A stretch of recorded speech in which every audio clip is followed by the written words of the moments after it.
Vamos ver então a parte de quantização de fermions para campos fermiônicos. Então a gente vai começar introduzindo o funcional gerador para campos fermiônicos. A gente viu que as equações de Dirac são geradas então por uma lagrangiana, né, que dá origem à equação de Dirac, como a gente viu lá no começo, dado por psi barra, o hermitiano adjunto do campo de Dirac, né, e gama mi, que são as matrizes gama de Dirac, derivada de mi, menos um termo de massa, psi, né, a lagrangiana, densidade lagrangiana que dá origem à equação de Dirac, né, cuja equação de Euler correspondente sai exatamente dessa lagrangiana.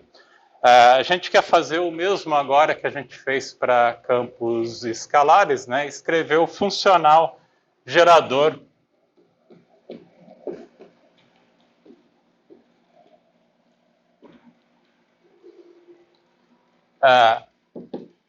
de forma análoga que a gente fez para o campo escalar, né? Então, aqui é similar como a gente tem para o campo escalar complexo, né? A gente viu que tanto o psi quanto o hermitiano adjunto do campo de Dirac funcionam como 2 graus de liberdade independentes, né? 2 campos independentes para a gente. Então, a gente precisa adicionar uma fonte para um e uma fonte para o outro, de tal forma que toda nosso funcional gerador seja uma quantidade real no final do dia, né? Então, trabalhando com o funcional gerador livre, né, a gente não tem nenhum termo de interação aqui para a gente, né, exatamente a lagrangiana do campo de Dirac é em livre para a gente vai então introduzir uma fonte para o hermitiano adjunto e outra fonte para o campo psi.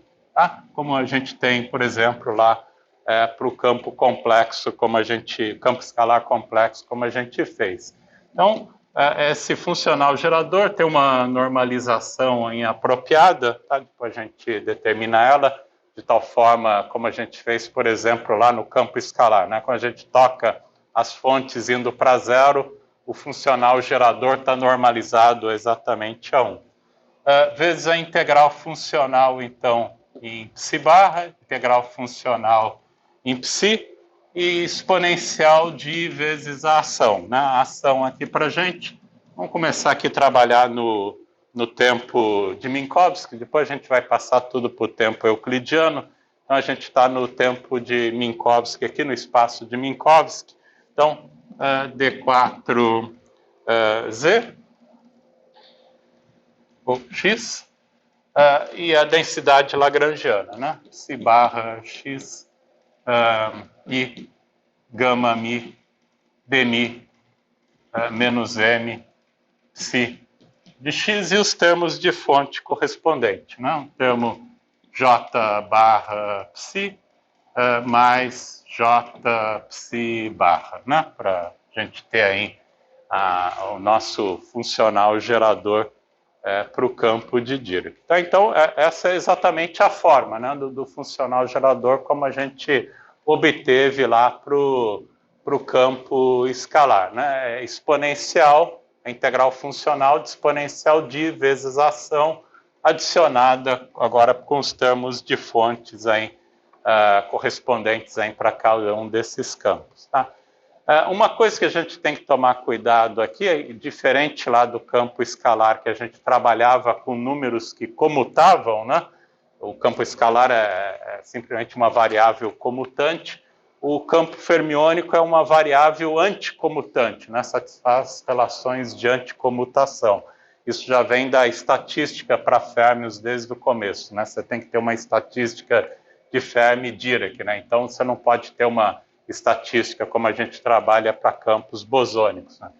Isso já vem lá da construção da equação de Dirac que a gente viu, que a gente, quando a gente construiu, né, essas matrizes aqui são matrizes que satisfazem relações de anticomutação, né? Tem uma álgebra de Clifford associada, que é uma álgebra apropriada para quantidades anticomutantes, né? Então, para a gente fazer essa integral funcional, a gente tem que aprender como que a gente trabalha com variáveis que anticomutam, né, em vez de variáveis comutantes, como a gente fez para o campo escalar. Então, a gente tem que tomar um pouco de cuidado aqui, que isso daqui acaba sendo diferente nesse sentido do campo escalar, exatamente o que a gente está trabalhando agora com variáveis que anticomutam, né? Então, para a gente aprender como que a gente faz essas operações aí com variáveis anticomutantes, é bom a gente introduzir o que a gente chama de álgebra de Grassmann.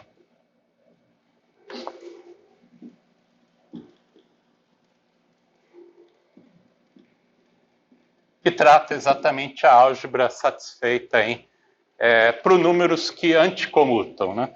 Então, vamos supor aí que essa álgebra é caracterizada por alguma quantidade em qualquer A, uma álgebra associada a A, que tem um certo número de geradores, né? Com geradores da álgebra chamada de eta-i, onde i aqui vai de 1 até n para a gente, né? São os geradores dessa álgebra A. Tá? E esses geradores são quantidades que anticomutam, né? Onde os eta-i são variáveis que anticomutam.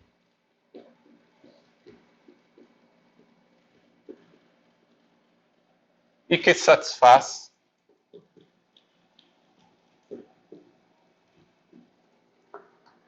as seguintes propriedades.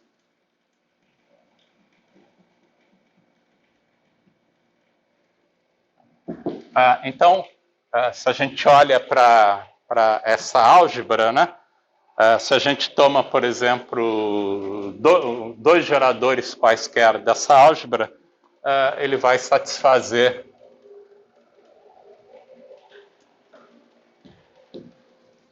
que anticomutam um eta-i com um eta-j. Isso daqui é exatamente igual a zero para a gente, são variáveis que anticomutam. Isso aqui é o anticomutador, né? Não confundir com o comutador usual.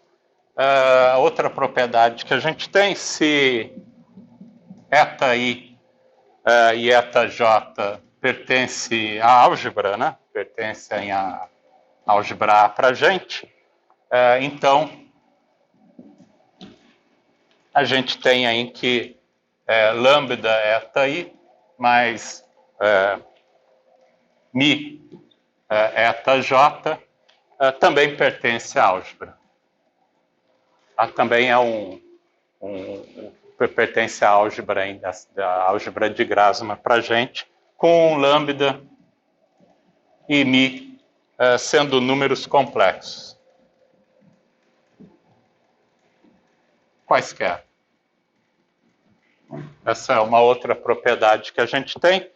A terceira propriedade que caracteriza uma álgebra de Grassmann é que se, de novo, eta-i e eta-j pertencem à álgebra, né? São geradores ainda da álgebra, então o produto também vai pertencer à álgebra, né? Um eta-i, eta-j também pertence à álgebra para a gente, né? Então, essas são as três propriedades aí, fundamentais que a gente tem associado com essa álgebra de Grassmann para números anticomutantes, né? Ou variáveis anticomutantes.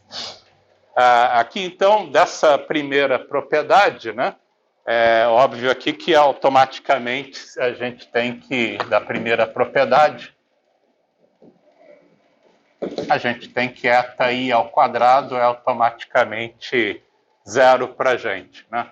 É só fazer i igual a j, automaticamente a gente deduz aí que eta-i ao quadrado tem que ser identicamente igual a zero. Com isso, né, se você toma uma função qualquer dessas variáveis anticomutantes, né, e toma uma série de Taylor dela, ela não pode ser expandida arbitrariamente, né? ela só vai até a primeira ordem, né? O termo de segunda ordem já é automaticamente igual a zero, né? Então, isso automaticamente nos diz aí que qualquer função, né? A expansão de uma função f de eta em série de Taylor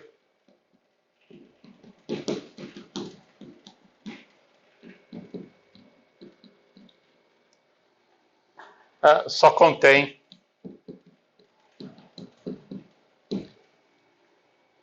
um número finito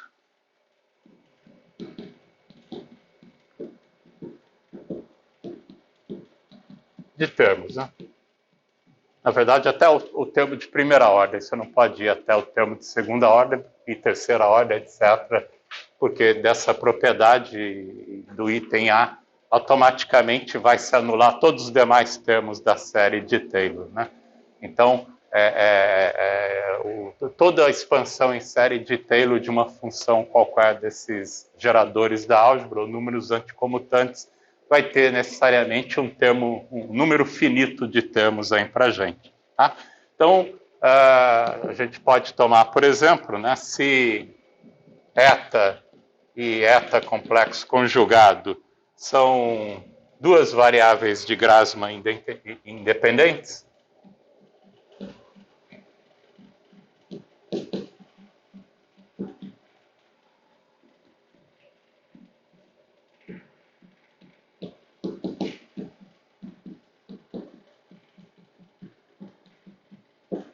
então, se você olha para a expansão em série de Taylor de eta complexo conjugado, né? E expande isso daqui em série de Taylor, isso daqui de novo vai ter o primeiro elemento, né? O 1, e menos eta complexo conjugado. Todos os demais termos é identicamente igual a zero, exatamente por essa propriedade, né? Então, isso é exatamente uma identidade para a gente no final do dia, né? Então, está aqui um exemplo. Como a gente vai estar tratando quantidades exponenciais, é exatamente idêntico ao que a gente tem, né? Se a gente expande em série de Taylor, isso daqui é só esse resultado que a gente acaba obtendo, né? Então, a gente também pode ter uma regra, né? A gente quer fazer integração sobre variáveis que anticomutam, não? Então, a gente tem uma regra, a regra de integração,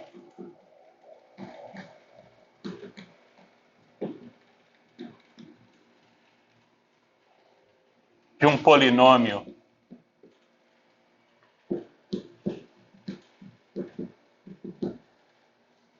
em eta e eta complexo conjugado, com coeficientes complexos,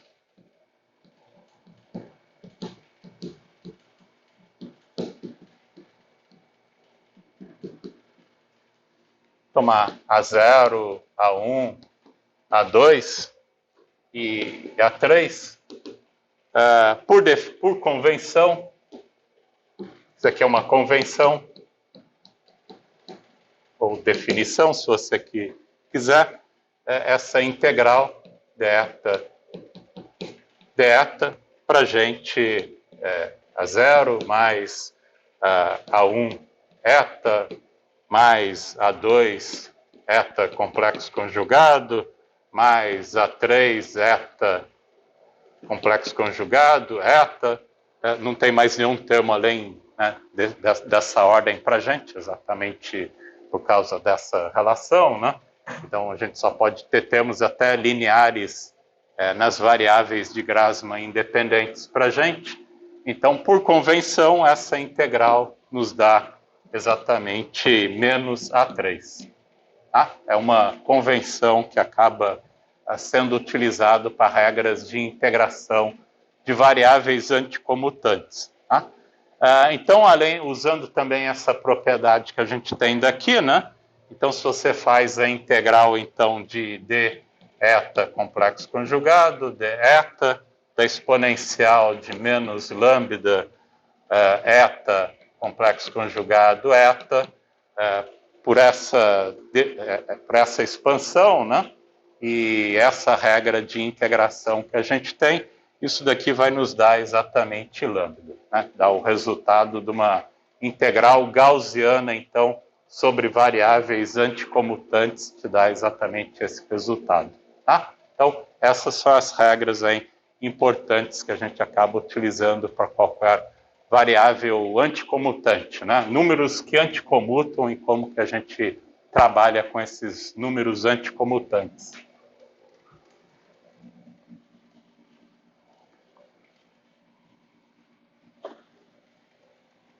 Bom, a gente pode voltar aqui na nossa integral funcional daqui a pouco.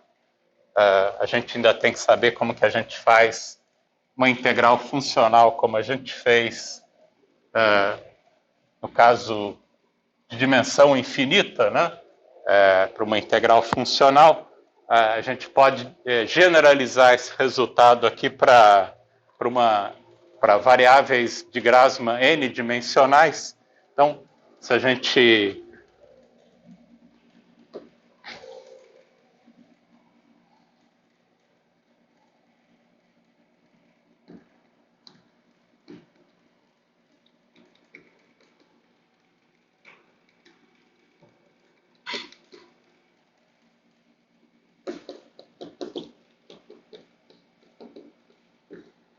o equivalente aí para a gente, a integral, sobre uma produtória de igual a 1 até n, de d eta i complexo conjugado, d eta i para a gente, isso de exponencial de menos somatória de igual a 1 até n, eta i complexo conjugado, uma matriz aqui de coeficientes m e j, eta j, isso daqui para a gente, que generaliza esse resultado, no caso n-dimensional, acaba sendo, então, dado pelo determinante dessa matriz M para a gente. Tá? Então, esse é o equivalente aí do caso, se fosse o caso bosônico, né, de variáveis que comutam, a gente viu que uma integral gaussiana desse tipo dava o inverso da raiz quadrada do determinante. Né? Agora não é o inverso da raiz quadrada do determinante, mas é o determinante. Né? Então acaba sendo só o determinante para a gente. Na verdade, como é sobre duas quantidades aqui, como o caso complexo lá, do campo escalar complexo, na verdade é o inverso do determinante. Né? Então, para variáveis que anticomutam, dá só o determinante para a gente. Né? Então, essa é uma das diferenças que a gente acaba obtendo comparado com o caso bosônico, né? Variáveis que comutam para variáveis que anticomutam, isso daqui nos dá exatamente o determinante. Tá? Então, isso daqui que a gente vai acabar utilizando aí para a nossa integral funcional gaussiana, né? Que é exatamente uma integral gaussiana daquele funcional gerador livre que a gente escreveu. Antes de fazer isso, também é bom a gente escrever como que a gente determina, né, a função de partição para um gás fermiônico, né? A gente sabe fazer para um gás bosônico, a gente também pode fazer o equivalente para um gás fermiônico, né? Então, a função de partição, que é bom também para a gente ver como que funciona essas propriedades anticomutantes, e isso de novo está associado também com a estatística relacionada com férmions, comparado com bósons. É bom a gente olhar para a função de partição, então.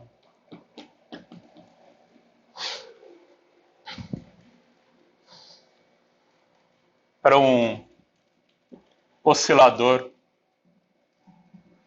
fermiônico, em vez de um oscilador bosônico.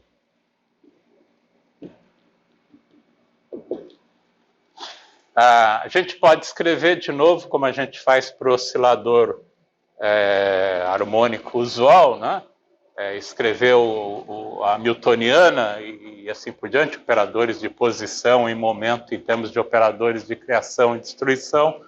Lá, para o caso bosônico, os operadores de criação e destruição satisfazem regras de comutação, né? A adaga é igual a 1, né? O comutador de A adaga.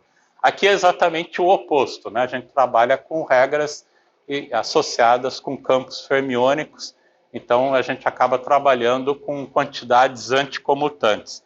Em particular, então, a relação de comutação fundamental para a gente, para operadores de criação e destruição, é a relação de anticomutação aqui para a gente, entre o operador de destruição e o operador de criação.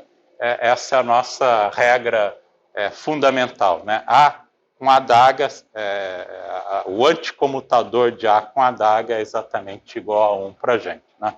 Ao contrário do comutador, no caso bosônico, né? Então, isso aqui acaba sendo também fundamental para a gente, né?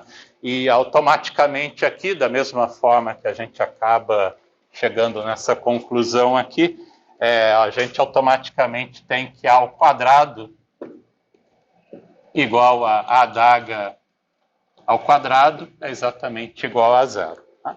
Isso te leva automaticamente também como consequência o princípio de exclusão de Pauli, uma vez que você não pode colocar mais de uma partícula no mesmo estado, né? Automaticamente isso vai excluir ter mais de uma partícula, né? Criar um estado com mais de uma partícula.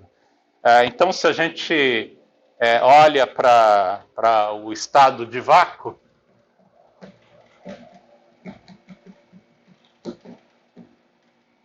que tem o ket em 0 para a gente, né? E o estado de uma partícula,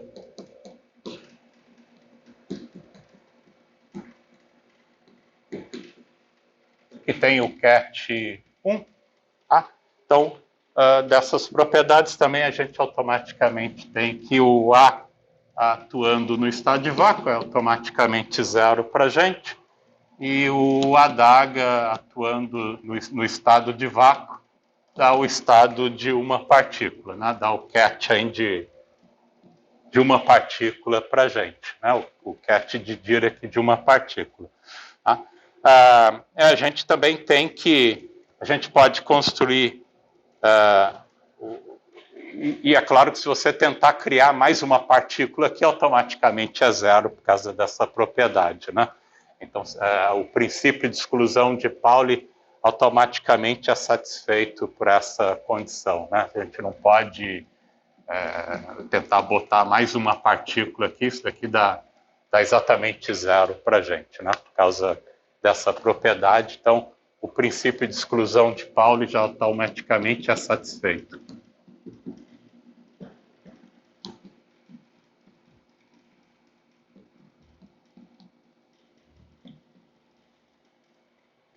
A gente também pode definir um estado coerente para esse oscilador fermiônico, de forma equivalente que a gente define um estado coerente para o oscilador bosônico. Então, a gente pode definir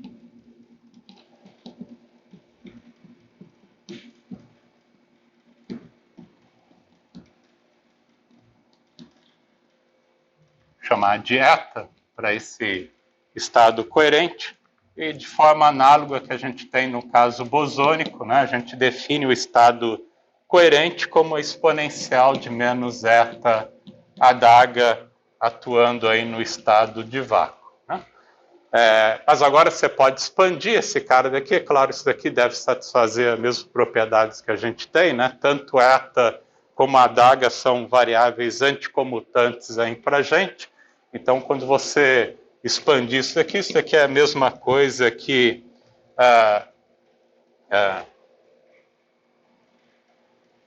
o estado de vácuo, que é o 1 que sai aqui automaticamente, né?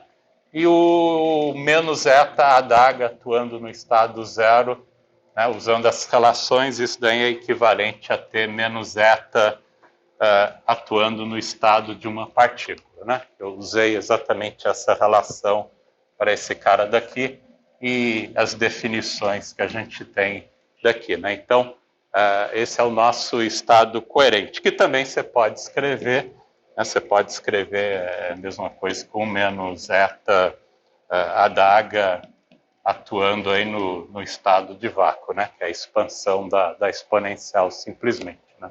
E não tem mais nenhum termo de ordem superior, exatamente que todos eles se anulam, né? Então, o estado coerente para a gente é só isso daí, né? Acaba sendo só isso, né?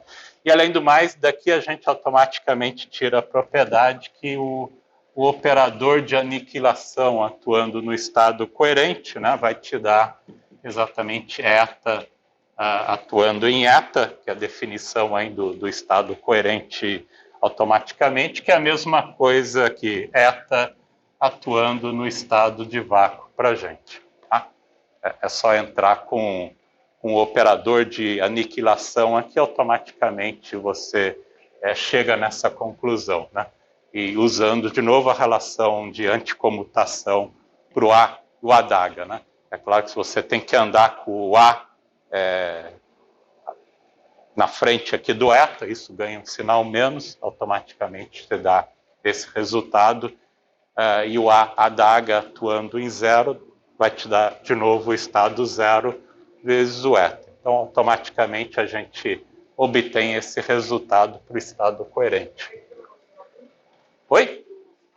Trocou, porque quando eu entrar com o A aqui, eu tenho que jogar o A para frente do eta. Aí eu tenho que trocar o sinal. Que são variáveis que anticomutam, né?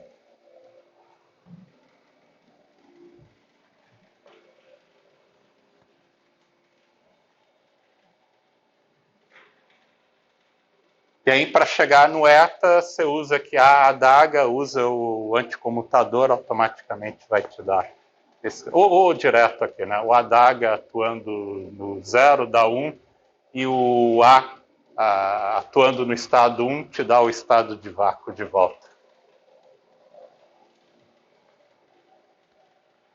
Tudo bem?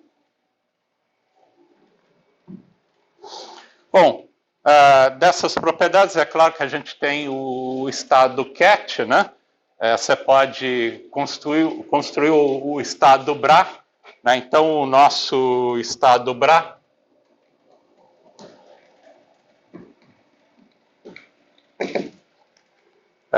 vai ser eta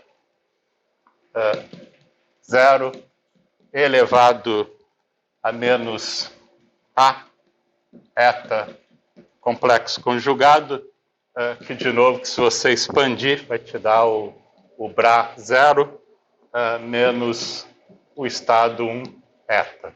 Tá? Então, esse é o estado ket e o estado Bra. Tá? E a gente pode construir também o produto interno, né? O estado, fazer o produto interno do Bra com o ket. Né? Então, você pode tirar aí também ket linha eta, né? Fazer esse produto interno, vai te dar exponencial de eta linha complexo conjugado eta para a gente, né? O produto interno aí do estado ket com o Bra para a gente aí, tá? Para uma eta linha em qualquer. Tá? Dessas relações, né, a gente também, de novo, usando o que a gente obteve para definição de integração sobre essas variáveis anticomutantes, você pode verificar que a integral de deta, então, complexo conjugado, deta para a gente, elevado a menos eta complexo conjugado eta, eta, o Bra eta, ket eta, isso daqui automaticamente, né, usando o resultado expandindo a exponencial e integrando isso daqui diretamente, isso daqui vai nos dar o estado 0, 0, mais o 1, 1, e isso é identicamente 1 para a gente. Então, isso nos define qual é a relação de completeza, né, envolvendo as variáveis anticomutantes para o oscilador fermiônico, né, a nossa relação aí de completeza.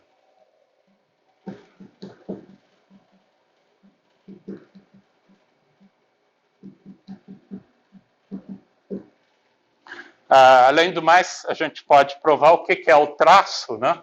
O traço de um operador qualquer em relação a essas variáveis anticomutantes. Se você calcular a integral de deta complexo conjugado, deta exponencial de menos eta complexo conjugado eta, e agora fazer menos eta, o sanduíche de eta com um operador A qualquer, eta entre esses estados coerentes, isso daqui vai nos dar como resultado zero o operador A sanduichado entre o estado de vácuo e o estado de uma partícula. Você pode, dessas relações que a gente obteve, provar exatamente essa relação. Mas isso daqui é exatamente o traço, né, do operador A. Uma vez que para o oscilador fermiônico a gente só tem esses dois estados possíveis, né? Isso daqui define exatamente o traço do operador A. Então, está aqui a definição de traço para a gente, né? Obtida exatamente dessa forma. E para obter o traço, é fundamental ter aqui o menos eta em vez do eta para chegar de forma correta a essa propriedade, né? E usar as definições dos estados coerentes que a gente definiu aqui, né? O estado coerente e o Bra, mas com eta trocado por menos eta, você acaba verificando que chega exatamente nessa propriedade. Não sairia correto se você botasse o eta aqui, né? Tem que ser o menos eta. Então, isso também é fundamental para a gente.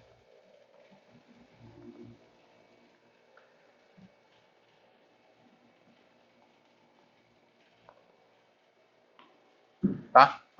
Dessas propriedades, então, a gente pode olhar para como que a gente expande, né, um operador qualquer numa base, que é essa base que a gente tem, né, do oscilador harmônico fermiônico. Então, um operador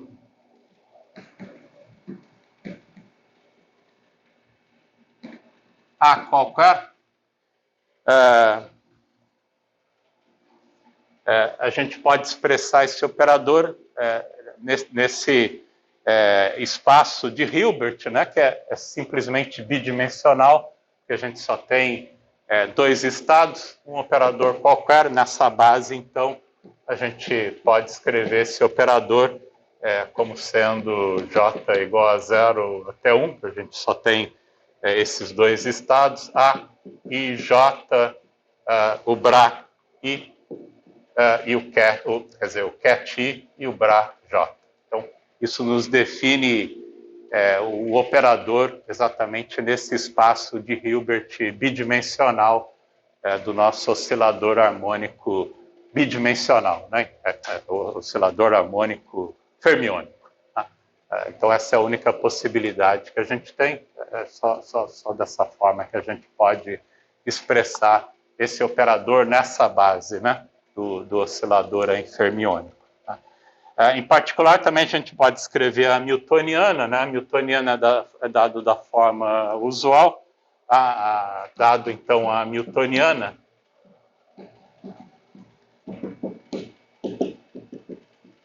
o operador hamiltoniano, H, a frequência, né? No caso do oscilador fermiônico, e o operador número que continua sendo, né? A da HA para o nosso operador número, né? Então, a nossa função de partição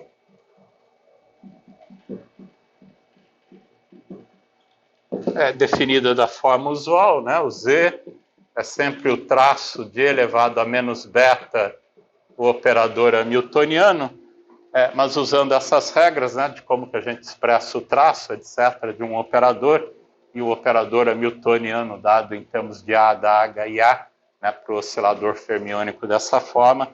Isso daqui é exatamente a integral de deta complexo conjugado, deta exponencial de menos eta complexo conjugado, eta, o sanduíche aqui, né, de E elevado a menos beta H, o operador hamiltoniano, eta, né, que define a nossa operação de traço, né? Simplesmente expressei em termos dessa variável de Grassmann em eta, né? O equivalentemente em termos do estado coerente do oscilador fermiônico para a gente. Então, essa é a função de partição do oscilador fermiônico.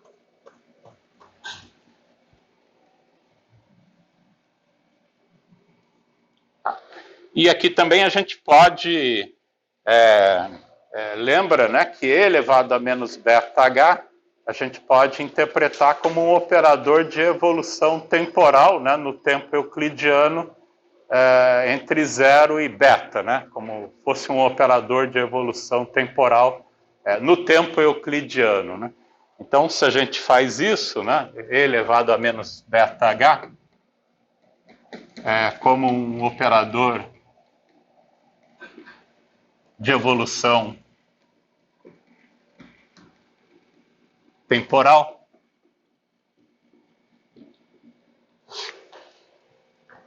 no tempo imaginário,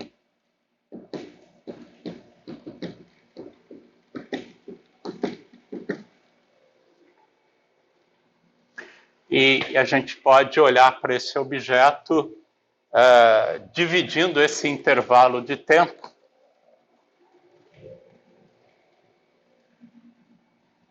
nosso intervalo de tempo no tempo imaginário, né, que vai de zero a beta para a gente, né, o intervalo de tempo, em n mais 1 pedaços, né, de comprimento epsilon, né, dividir esse intervalo em n mais 1 intervalos, né, infinitesimais aí para a gente.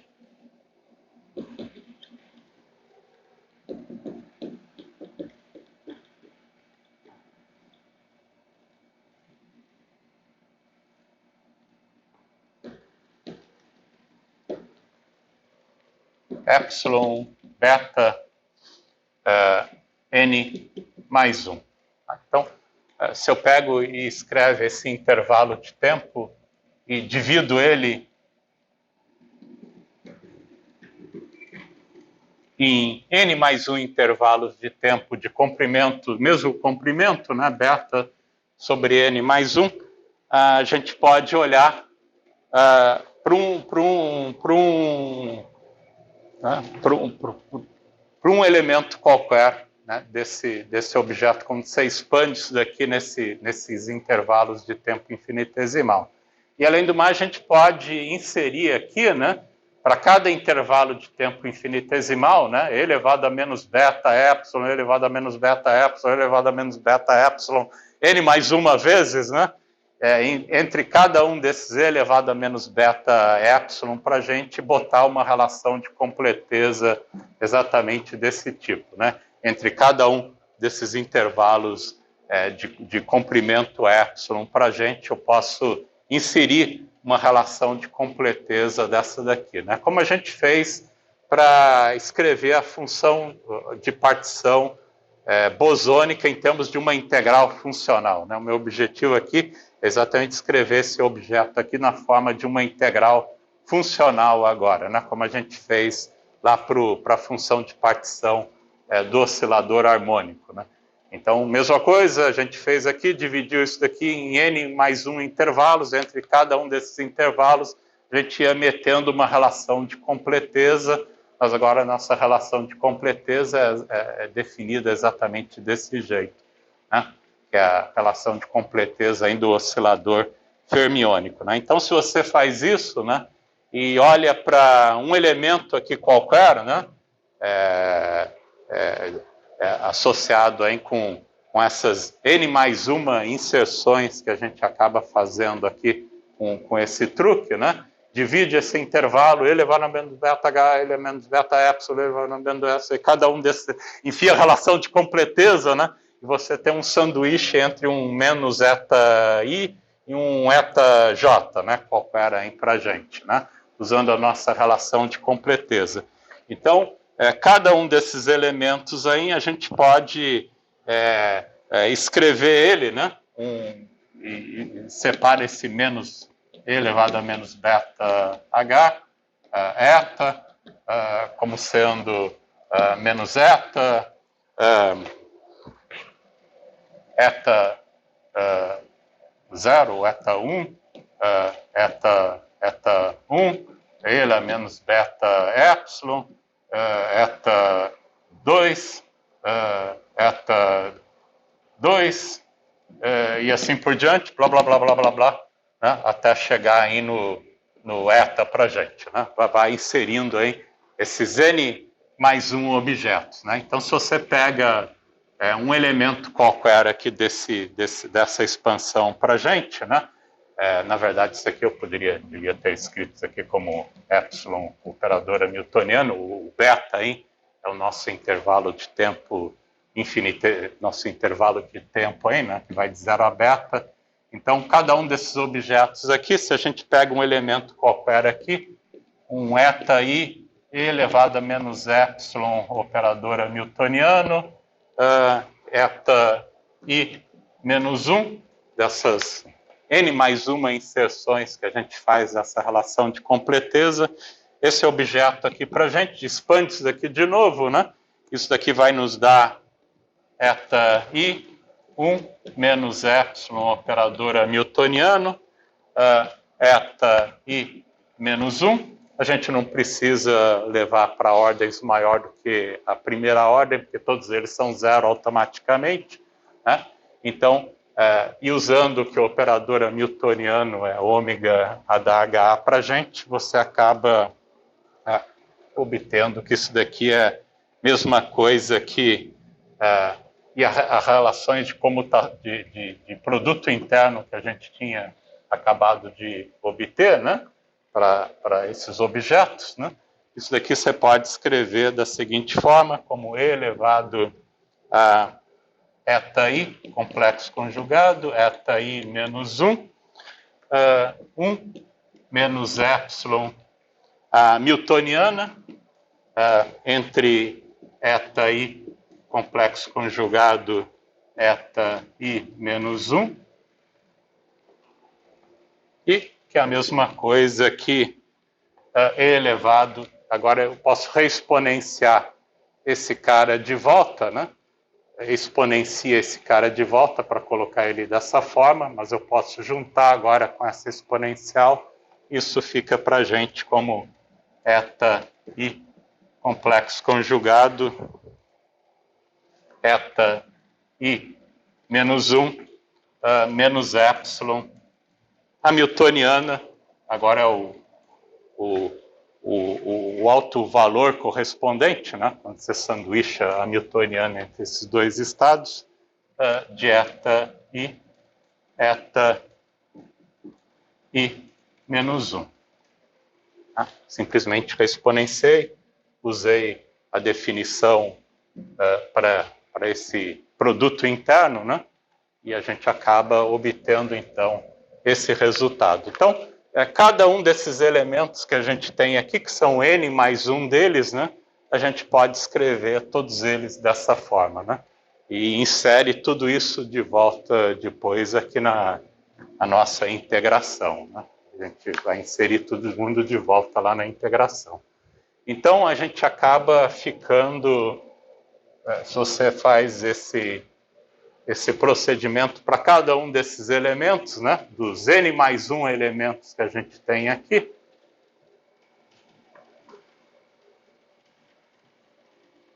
a gente acaba ficando com o seguinte resultado, que a nossa função de partição z, você pode escrever como a integral de deta, complexo conjugado, deta, exponencial do equivalente de uma ação em termos de eta, tem uma produtória aqui, uma produtória envolvendo cada uma dessas, a produtória de igual a 1 até n, da relação de completeza que a gente acabou introduzindo, né? que é esse cara daqui, que tem essas integrais também envolvidas. Eu devia ter botado aqui explicitamente, que eu tinha que ter botado aqui, quando a gente quebra aqui, você tem uma integral, né? Deta 1, deta 2, e o complexo conjugado, né? Deta 1 complexo conjugado, deta 2 complexo conjugado, deta 2 e assim por diante, até o n mais 1 que a gente fez. Então, derivado i, complexo conjugado, deta i, e a exponencial, que a gente pode escrever esses fatores exponenciais, agrupando todos eles, vou agrupar na forma equivalente já de uma ação, eta i, complexo conjugado, eta i, onde essa ação, né, juntando todos esses fatores lá dentro, eu estou definindo esse cara como sendo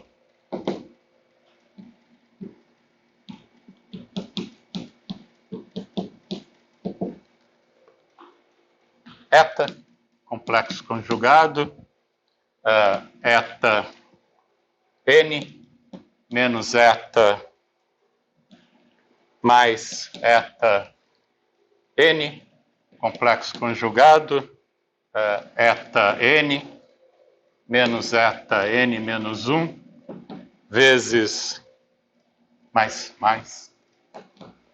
etc., etc., etc., da mesma forma, todos os termos, eta 1, complexo conjugado, eta 1 menos eta,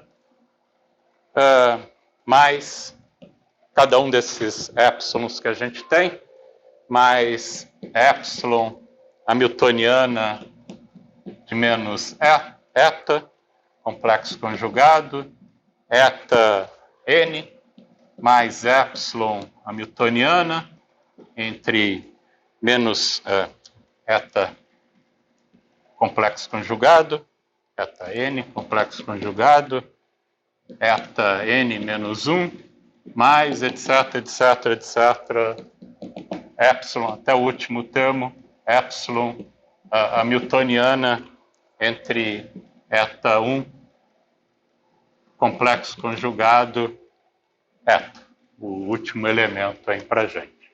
Tá?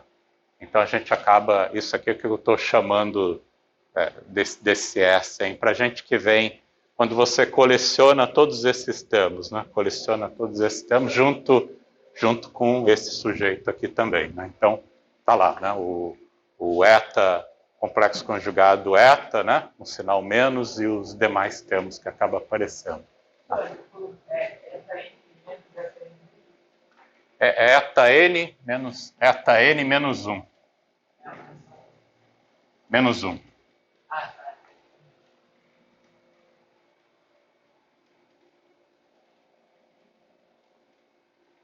Aí o próximo é o eta n menos 1, eta n menos 1, menos eta n menos 2, até chegar no último sujeito, que é o eta 1 menos eta. Né?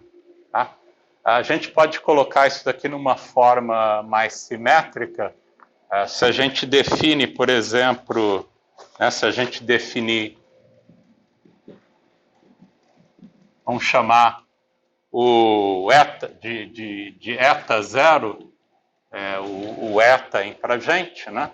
A gente chama e chamando o eta n mais 1, eta n mais 1 dessa história, hein? A gente pode chamar de menos eta, se a gente faz isso, a gente pode reescrever todo esse objeto aqui da seguinte forma, uma forma mais compacta.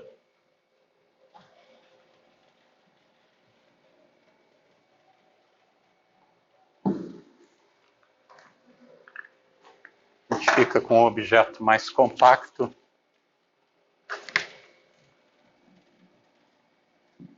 que é o S igual à somatória que vai de I igual a 1, agora até o N mais 1, de eta I complexo conjugado, eta I menos eta I menos 1, mais epsilon hamiltoniana entre eta I complexo conjugado e eta I menos 1.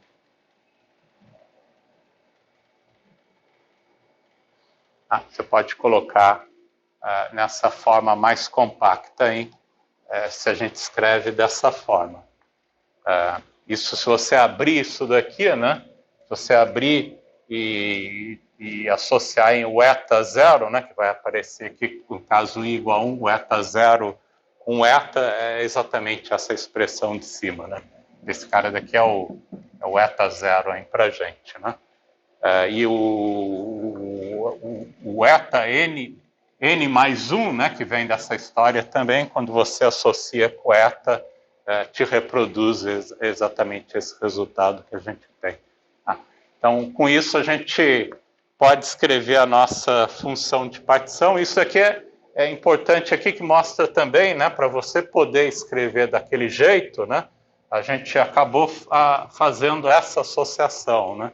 Então, isso mostra que o eta tem que satisfazer uma condição de antiperiodicidade, né? O eta zero está associado com o menos eta, o eta no último intervalo, né? O n mais 1. Então, mostra automaticamente que o eta tem que satisfazer uma condição de antiperiodicidade nesse intervalo, né? O eta de zero tem que ser o menos eta de beta, né? O contrário, né? O eta de beta é o menos eta no instante de tempo zero para a gente. Tá? Então, se você agora...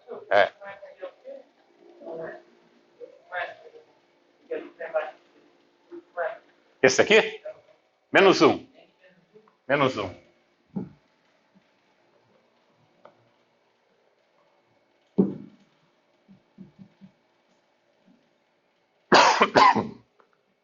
Então, se a gente junta todo mundo, né? Essas integrais todas sobre eta 1, 2, 3, 4, etc., até n, a gente pode escrever como se fosse uma integral funcional. Então, a nossa função de partição z, quando a gente toma o limite agora do contínuo, né? A gente quer fazer o epsilon tendendo a zero no final, que é a mesma coisa que ter dividido esse intervalo de tempo entre zero e beta em n mais 1 infinitos intervalos infinitesimais, a gente acaba escrevendo, então, que a função de partição é esse limite, quando o epsilon vai para zero, que é a mesma coisa que fazer o n tendendo a infinito, né? O n tendendo, não eta, o n, o índice n, tendendo a infinito para a gente, dessa coisa toda, né? Você tem uma produtória aqui que vai de I igual a 1 até n mais 1, dessas integrais, I de eta I, exponencial e dessa somatória, né? Somatória que vai de I igual a 1 até n mais 1, que a gente pode escrever, eu posso multiplicar isso daqui tudo por epsilon, né? Ou fatorar o epsilon aqui da história, né? Vai te dar eta I complexo conjugado, eta I menos eta I menos 1 dividido por epsilon, mais a newtoniana aí, eta I complexo conjugado, eta I menos 1. E quando a gente toma o limite de epsilon tendendo a zero, isso aqui é o nosso intervalo de tempo euclidiano infinitesimal, a somatória vira uma integral nesse intervalo de tempo, do tempo imaginário, né, que é de zero a beta de novo, e esse daqui é a derivada temporal de epsilon, né, no tempo euclidiano, né. Então a gente acaba ficando no limite do contínuo. A gente toma o limite do contínuo, isso daqui é equivalente aí para a gente a integral funcional agora, né, de deta, complexo conjugado, deta, né, do espaço n-dimensional dessas variáveis eta para a gente, de exponencial de menos a integral no tempo euclidiano, né, que vai de 0 a beta, que é o nosso intervalo de tempo que a gente está trabalhando, no tempo imaginário, né, o tempo euclidiano, de eta complexo conjugado, eta ponto. Eta ponto aqui é a derivada no tempo euclidiano de eta, mais hamiltoniana, né? Mais hamiltoniana h, que é uma função aí de eta de tal, eta de tal. Então, essa é o nosso resultado. Mas, mais uma vez, essa integral funcional não é sobre arbitrariamente qualquer variáveis em eta, né? Tem que satisfazer essa relação, né? Que é a mesma coisa que dizer, então, que o eta no instante de tempo final beta para a gente, né? Tem que ser o menos o eta no instante de tempo inicial zero. Ao contrário do caso lá bosônico, né? Que era uma relação de periodicidade, né? Aqui necessariamente tem que ser uma condição de antiperiodicidade, porque vem lá da associação do traço, mais uma vez, né?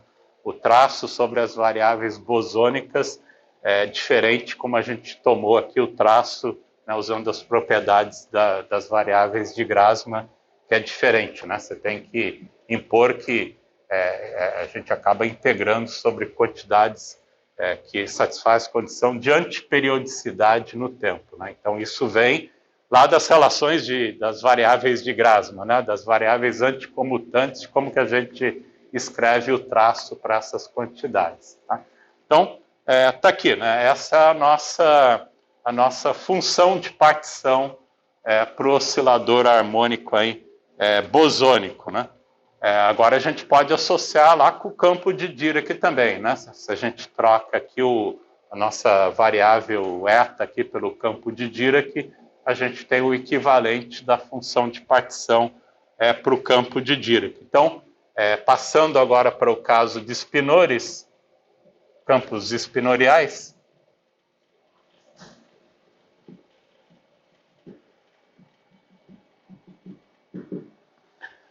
em vez de trabalhar com a hamiltoniana, a gente trabalha com a densidade de hamiltoniana, né?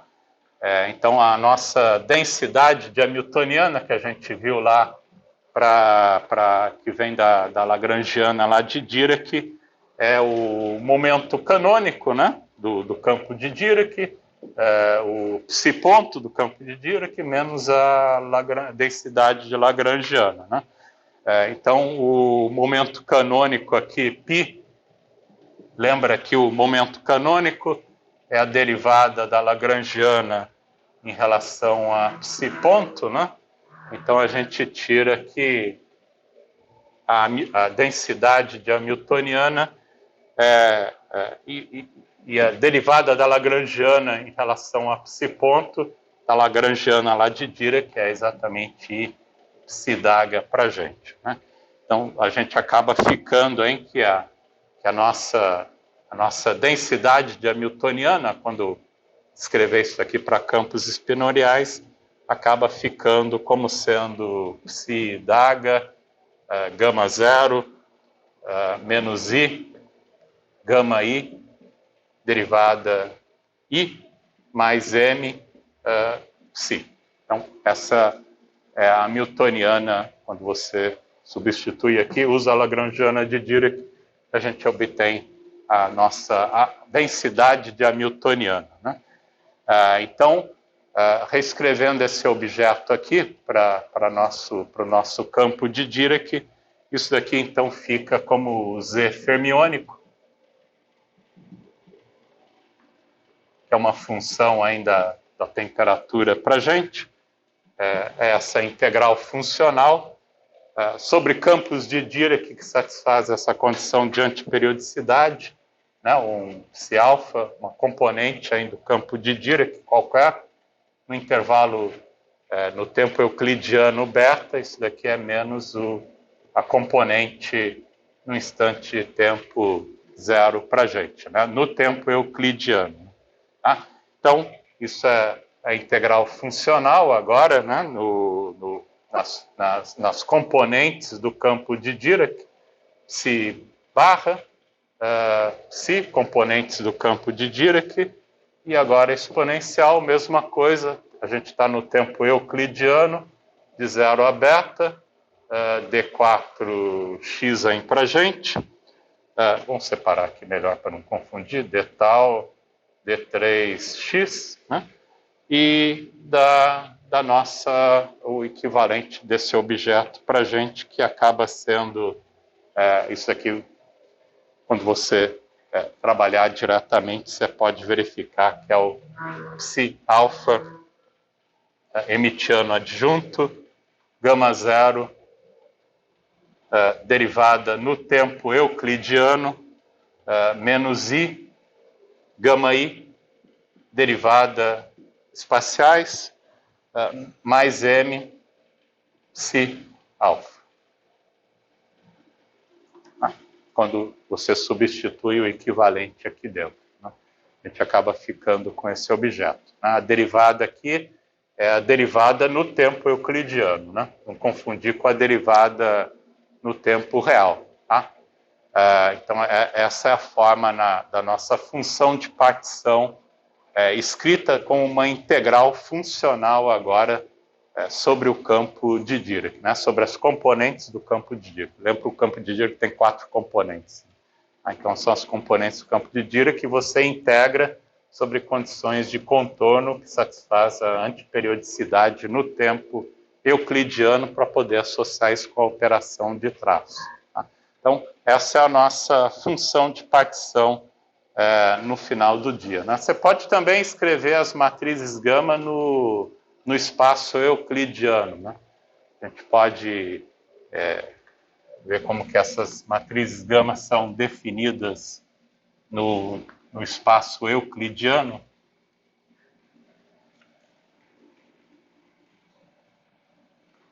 Fica tudo na forma euclidiana. A convenção para as matrizes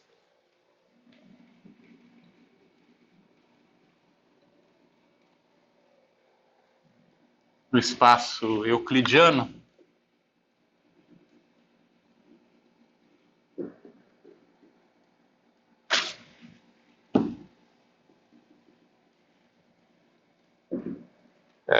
de tal forma que gama ni,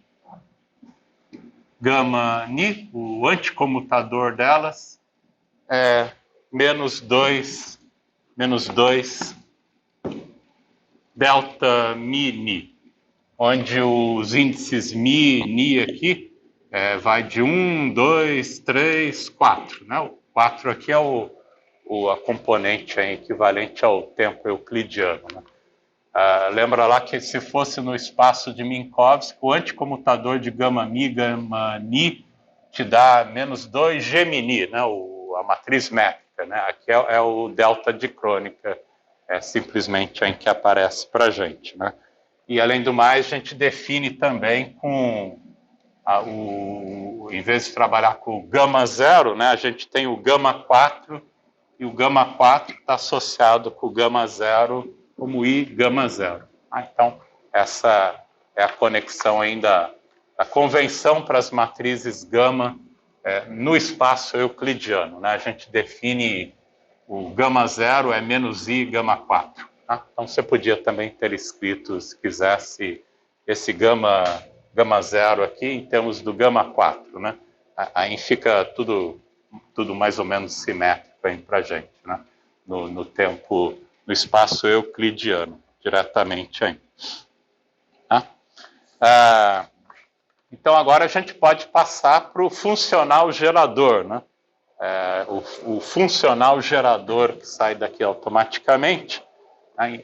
Adicionar os termos de fonte aqui, né? Para cada um desses campos de Dirac. Então, nosso funcional gerador voltando lá para o funcional gerador, que a gente escreveu logo no começo.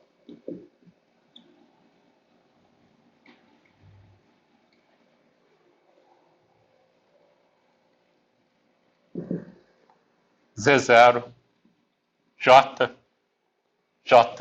emitiano adjunto, fica dado então uma normalização, que pode depender ainda da temperatura, que vai ser a própria função de partição para a gente, integral funcional sobre esses campos de Dirac satisfazendo relações de anticomutação no tempo euclidiano, menos psi alfa de zero, d psi alfa barra, d psi alfa, exponencial de menos a integral de zero a beta, d tal, d3x,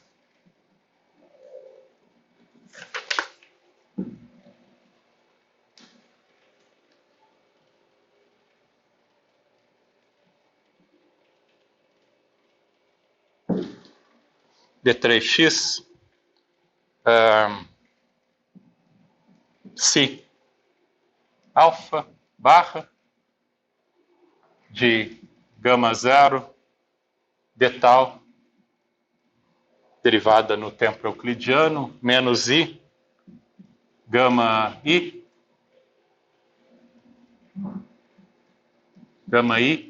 di, mais m, psi alfa, e os termos de fonte. Vai entrar menos j psi alfa, j barra, e menos psi alfa barra j.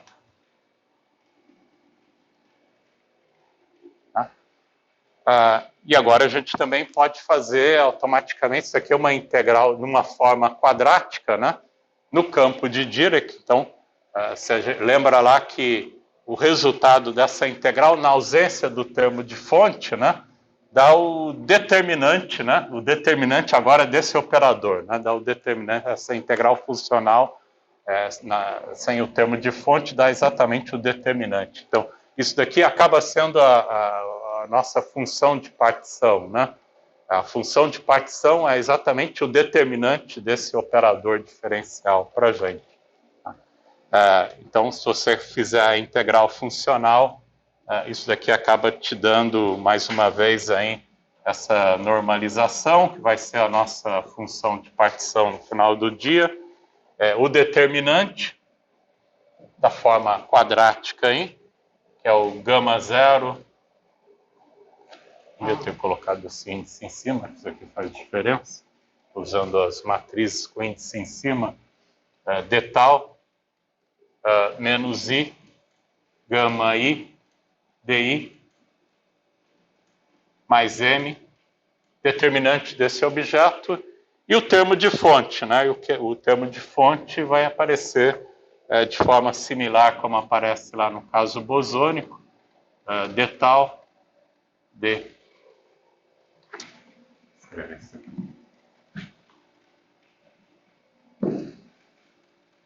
Integral de 0 a beta, d4x, d4y, j de x, j barra de x, o inverso desse propagador, ou desse operador diferencial, que eu vou chamar de S x menos y, componentes alfa, beta, né, uma vez que a matriz, o campo de Dirac é um objeto de 4 componentes, né? Então, o inverso desse cara daqui esse cara aqui é uma matriz 4x4, né? Então, o inverso dele, que vai ser o nosso propagador de Feynman, é também uma matriz com componentes em 4x4, com os índices em alfa e beta, de acordo aí com o spinor aí que você está calculando aí. Então, colocar explicitamente dessa forma.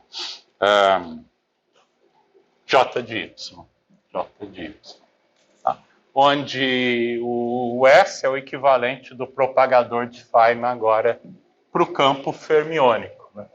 Como a gente tinha lá, propagador de Feynman para o campo bosônico, que vai ser que vai satisfazer uma equação de Green exatamente com esse operador diferencial.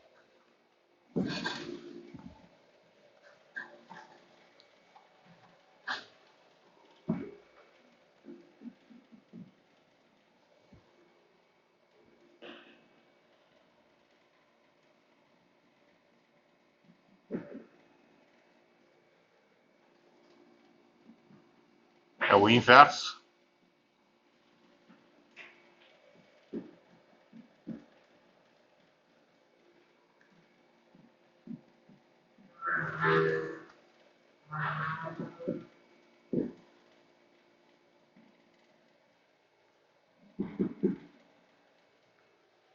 E que satisfaz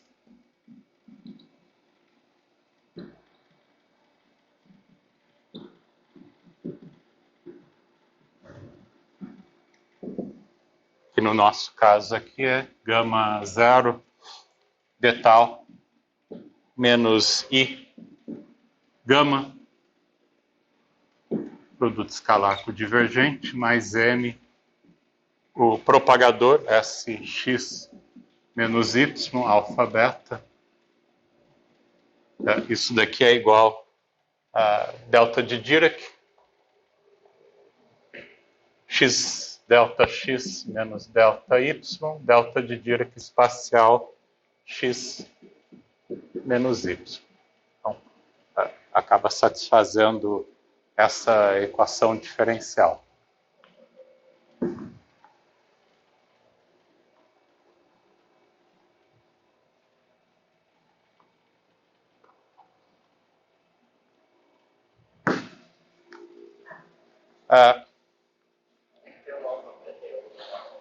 Não, porque isso aqui é uma matriz 4x4, né? Isso aqui também acaba uma matriz 4x4, né? Eu devia ter colocado aqui uma matriz identidade 4x4, né? 4x4, hein, se você quiser. Ou ele ter tirado o índice aqui, já automaticamente é uma matriz 4x4, né? Então tá implícito aqui que isso aqui é a matriz identidade vezes a delta de Dirac, tá? A gente também pode tirar, né? E o determinante aqui de novo, né? Esse determinante para a gente, que é a integral só da parte quadrática, acaba sendo a própria função de partição, né?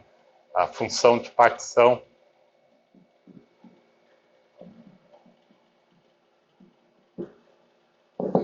o z de beta para a gente é o determinante ali, esse operador diferencial.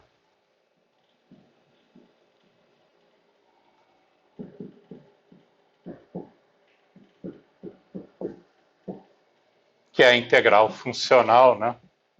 De psi barra, de psi, sobre as condições de contorno em antiperiódicas.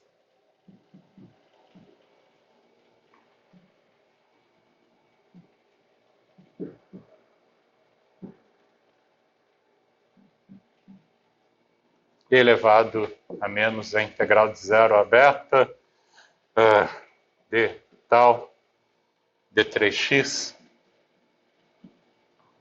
de psi barra alfa, gama zero, d tal, menos i, gama i, di, mais m, psi alfa. A integral gaussiana simples sem o termo de fonte, né?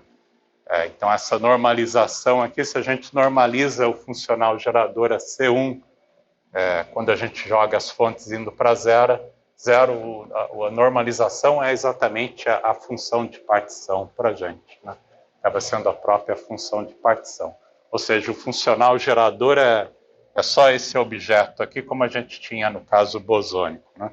Esse cara aqui exatamente cancela com a normalização. A gente toma a normalização para o funcional gerador C1 na ausência de fonte. Tá? Então, é isso que a gente acaba ficando. De novo, se você quer funções de Green, etc., né, para o campo fermiônico, vai tomando derivadas funcionais em relação à fonte, né? Então, se você toma uma derivada funcional em relação a J, outra derivada funcional em relação a J barra, vai abaixar exatamente um S para a gente, né? Que é a nossa função de 2 pontos aí, no caso do campo fermiônico, né? Que é o próprio propagador aí, de Feynman fermiônico, né? Então, a função de Green de 2 pontos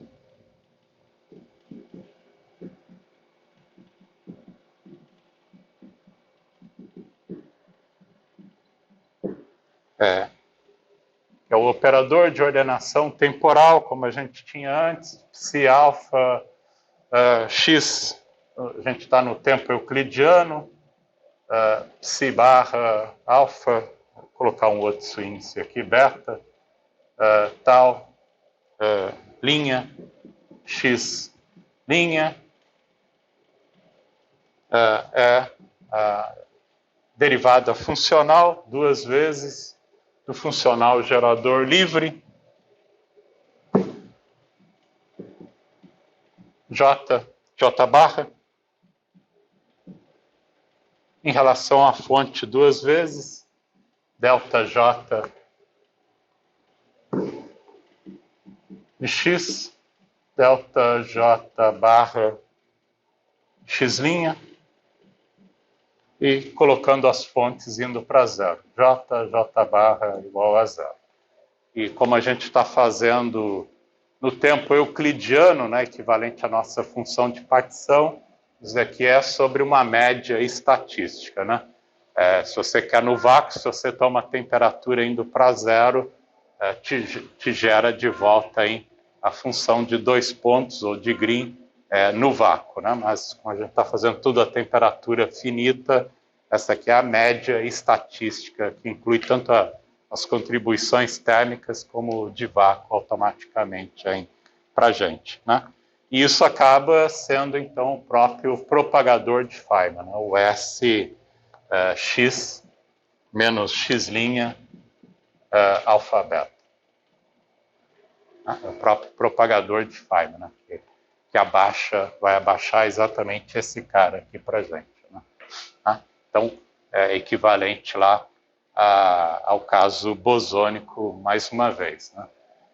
E aqui a gente pode definir como a gente fez para o caso bosônico, né?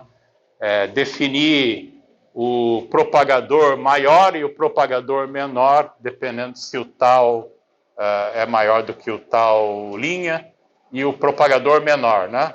Se o tal linha é maior do que o tal, né? Aqui para a gente, né?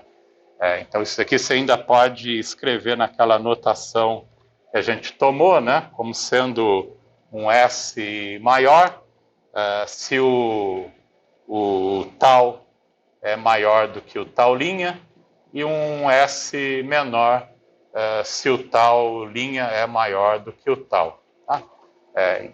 Nessas funções aí, maior e menor, como a gente escreveu lá para o caso bosônico, né? Então, o equivalente aqui para a gente desses 2 objetos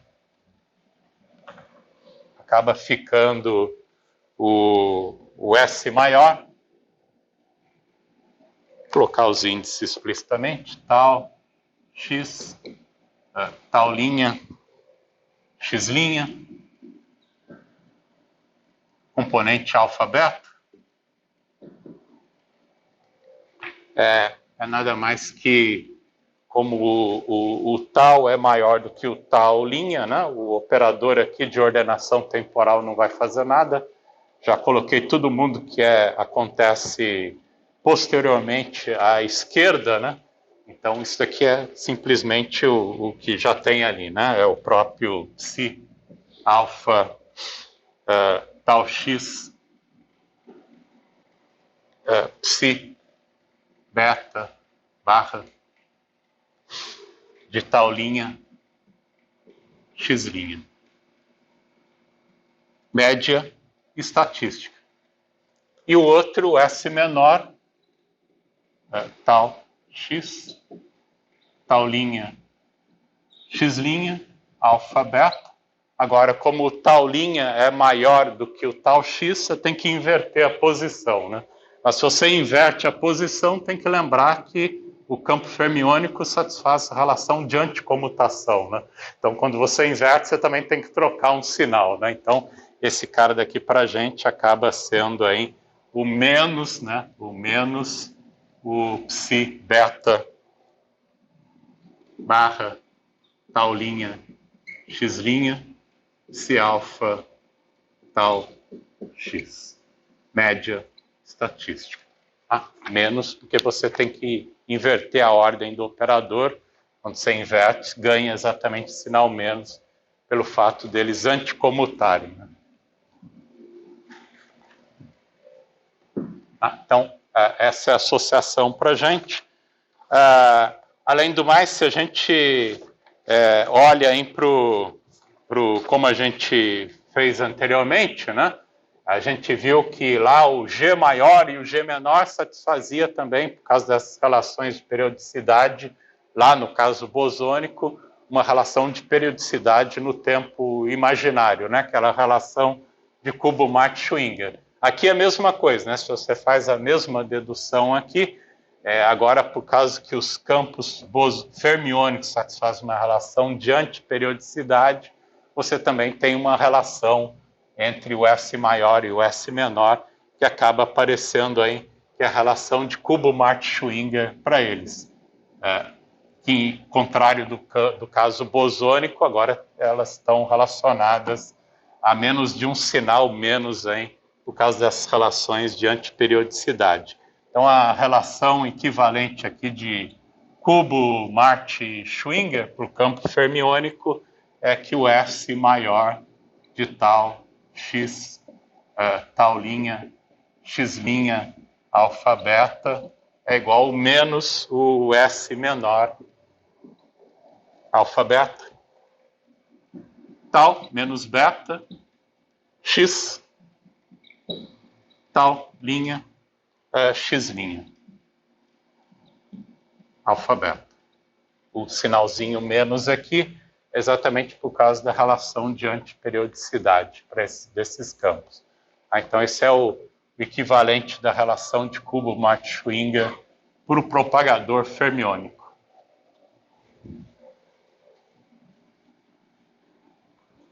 E a gente pode repetir tudo que a gente fez para o caso bosônico, né? Agora para o caso fermiônico. A transformada de Fourier desses propagadores, né? Se você toma a transformada de Fourier no tempo euclidiano, agora como os campos satisfazem uma relação de antiperiodicidade no tempo euclidiano, a gente ainda continua com frequências discretas, mas as frequências discretas acabam mudando, né? De tal forma a ainda manter essa relação de antiperiodicidade. Então, a transformada de Fourier agora para a gente, né? Devido a essas condições de antiperiodicidade da relação de Kubo-Marx-Schwinger, a gente tem, então, a transformada de Fourier desses propagadores.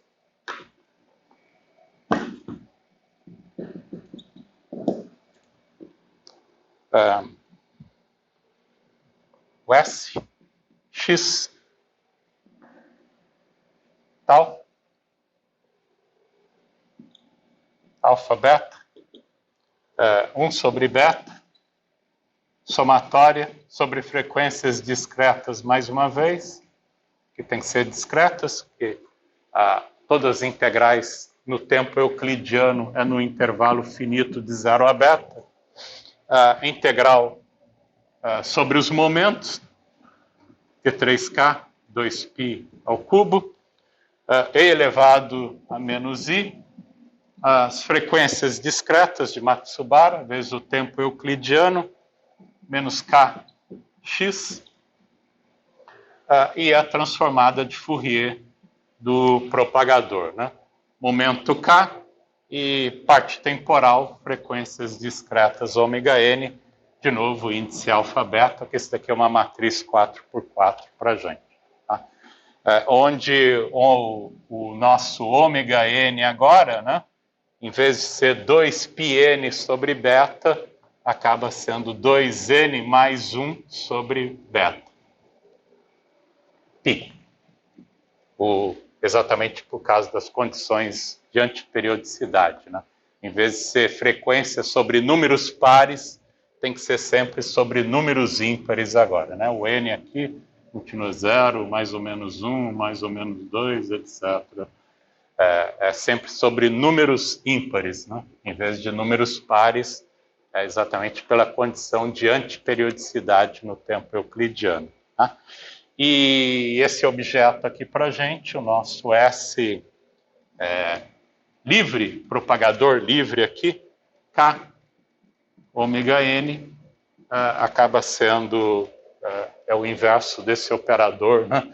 É o inverso desse operador no espaço de frequências e momentos, acaba sendo 1 sobre menos i, gama zero, ômega n, mais gama, matriz gama, produto escalar com K, mais n, que é exatamente o inverso desse cara na energia e momento, né? Tá? Então, esse é o nosso propagador livre de Feynman. Tá? Podia também, geralmente a gente escreve isso daqui de uma forma diferente, hein, mas tudo bem.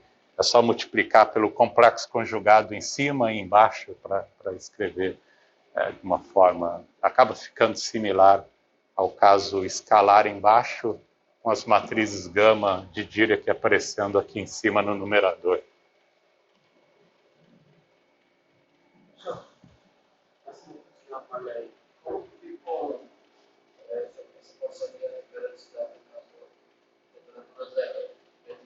Não, temperatura zero não vai... Não tem. Essa relação de Kubo-Matswing é só no tempo euclidiano, né? A temperatura zero, você só está no eixo real, simplesmente. Sem temperatura nenhuma. Mas continua o campo de Dirac, etc., satisfazendo relações de anticomutação. Mas não é uma operação de traço que você faz, né? Isso daqui vem porque você quer associar a nossa função de partição com uma operação de traço. Aí, necessariamente, você tem que impor isso. Né? Isso aqui é da função de partição, né? Da função de partição.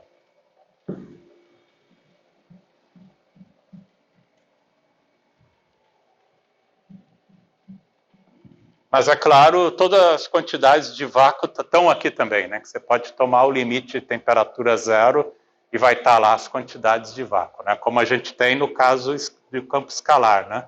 A gente viu, sempre separa, toda a quantidade que a gente obtém, sempre separa uma quantidade de temperatura zero e uma quantidade de temperatura finita. Então, automaticamente, as quantidades de vácuo também estão aqui.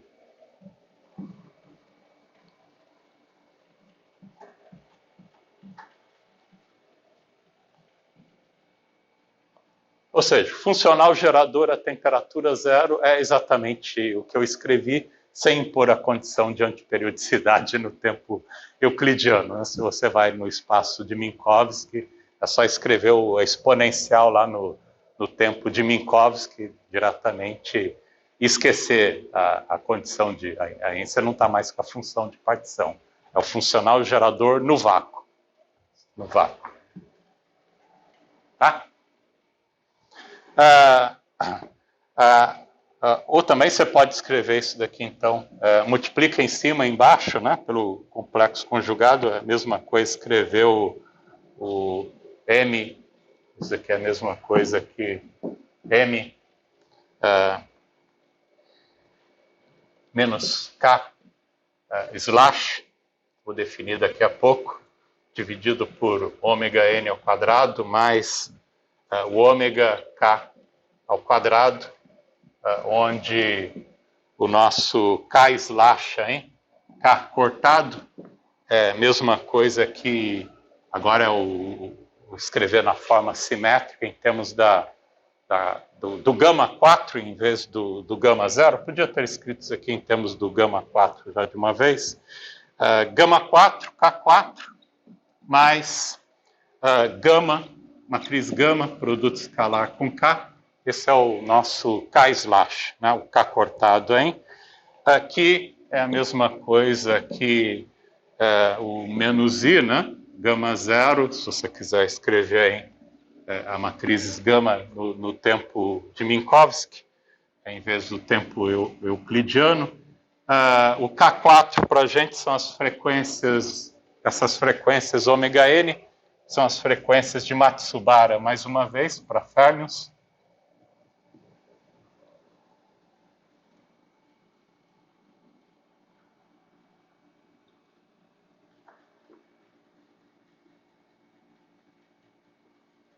Ômega n mais gama, produto escalar com K. Esse é o K/. Tá? E o ômega K ao quadrado é o mesmo que a gente tinha antes, né? O K2 é o K2 mais M2 para a gente, né? A relação de dispersão aí para o campo de Dirac. Tá? A gente também pode usar, como na nossa notação aí, se a gente usando também lá daquelas relações que a gente obteve, né? Da relação de anticomutação envolvendo essas matrizes gama, né? No tempo euclidiano, a gente pode escrever também que gama mi, K mi, gama ni, K ni, é exatamente igual a meio de o anticomutador de gama mi com gama ni, Kami, Kani, que é a mesma coisa que menos K ao quadrado. Né? Se você lembra que isso aqui dá menos 2 delta mini, né? Então, isso aqui acaba sendo menos K2. Né? Então, se você usa essa propriedade, multiplica em cima e embaixo por esse operador e usa esse resultado, a gente chega exatamente nessa expressão no final do dia. Né? É de onde acaba saindo esse resultado ainda. Se você usa isso para chegar naquela expressão ainda. Então, usualmente a gente expressa o propagador de Feynman desse jeito. Né? A parte do denominador aqui é equivalente ao caso bosônico, exceto que as frequências de Matsubara agora é sobre os números ímpares, né, em vez de ser números pares. Tudo bem? Bom, vou pular aqui umas coisas aqui. Uma outra coisa que a gente pode fechar aqui, para a nossa função de partição, voltar lá para a função de partição do oscilador harmônico fermiônico, né, para um gás agora de Fermi, só para ver a origem da estatística de Fermi-Dirac, né, que acaba aparecendo. Vai aparecer aqui também automaticamente, e quando você fizer agora a soma sobre essas frequências discretas, né, de Matsubara, por causa que ela tem esse formato aqui, em vez de aparecer a distribuição de Bose-Einstein, vai aparecer explicitamente a distribuição de Fermi-Dirac, né? Quando você faz somas sobre essas frequências discretas ômega n. Mas é bom a gente olhar lá de volta para o oscilador fermiônico, né? Para um gás de Fermi.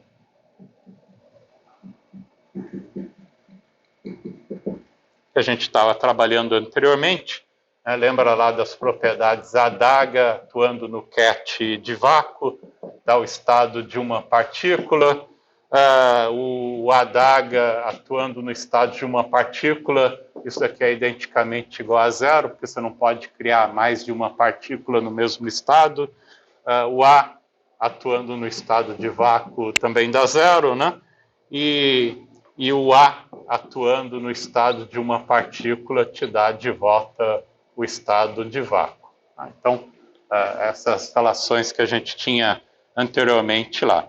E aí a gente também tinha a relação de anticomutação, né? O A com a adaga.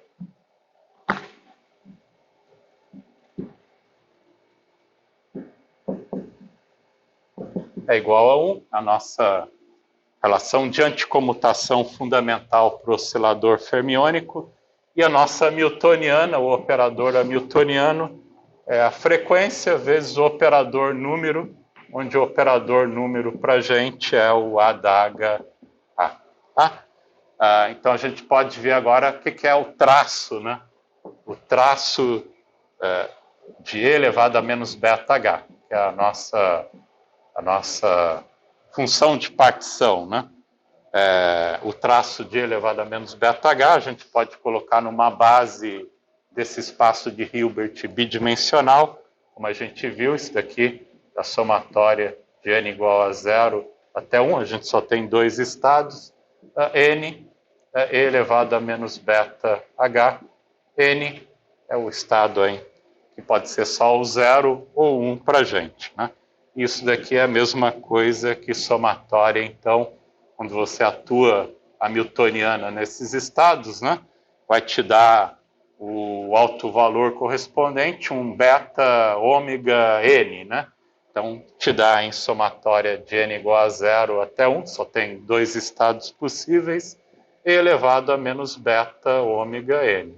E elevado a menos beta ômega N, entre 0 e 1, isso daqui é a mesma coisa que 1 mais E elevado a menos beta ômega. Então, essa é a nossa função de partição para o gás fermiônico, né?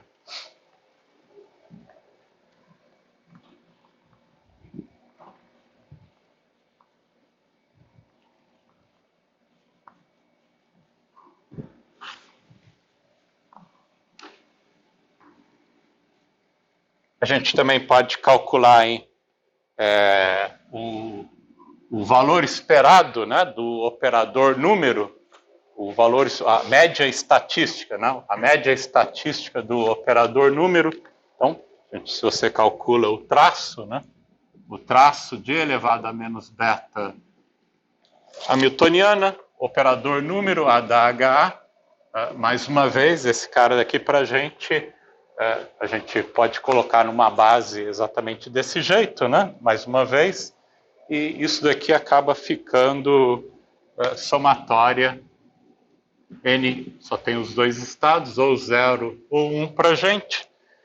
N, o ADHA atuando no estado N, vai dar o alto valor N, sai para fora do sanduíche, E elevado a menos beta hamiltoniana te dá o E elevado a menos beta ômega vezes N, E elevado a menos beta ômega vezes N. Isso daqui, quando você somar, né, somando para entre 0 e 1, vai te dar para 0 é 0, para 1 vai te dar E elevado a menos beta ômega. É a média estatística do operador número, né? Automaticamente aí. E a gente pode calcular agora também, né, o equivalente aí, né? Quem é a média aqui, né, do ADHA. Né? Então, a média do ADHA é 1 sobre a função de partição desse traço, né? Do traço de elevado a menos beta H ADHA. Tá? Então, isso automaticamente nos dá E elevado a menos beta ômega dividido pela função de partição 1 mais E elevado a menos beta ômega, que é a mesma coisa que 1 sobre E elevado a beta ômega mais 1, que é a distribuição de Fermi-Dirac.